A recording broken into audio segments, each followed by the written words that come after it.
حياتي هنا أحلى. الأمان والراحة كل يوم، ده المكان اللي بنرتاح فيه. فعلا جنة على الأرض. شايف الكاميرات، سامع المزيكا، وبشوف مين وصل. فضل الشيخ إلكترونيك. الإعلان ده بيتغير لوحده. شغل الشيخ إلكترونيك. ركبت الشاشة دي من عند الشيخ إلكترونيك مخصوص علشان الماتشات المهمة، والحال الحمد لله اتغير. احنا شايفين كل بوابة وكل زاوية. ده شغل الشيخ إلكترونيك، خلاه الكاميرات في كل حتة. بصي، أنا ركبت كاميرات من عند الشيخ إلكترونيك، بتابع الشاليه حتى وأنا في القاهرة. بجد؟ شغله نظيف وعلى قد الإيد. أنا فوق السطح، شايف كل حاجة، سامع كل حاجة، وبتحكم في كل حاجة. بفضل الشيخ إلكترونيك.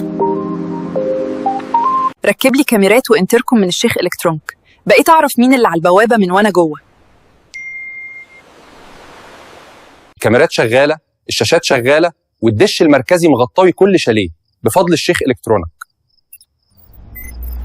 أنا جبت الشيخ إلكترونيك، ظبط لي القرية، ما خلانيش محتاج حاجة. الله، ابعتهولي.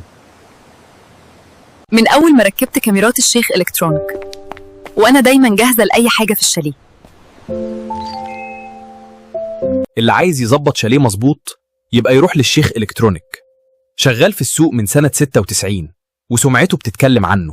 أظبط شاليك مع الشيخ إلكترونيك، من كاميرات لدش مركزي وشاشات ذكية. اتصل دلوقتي على 01096634483. اسمه كفاية.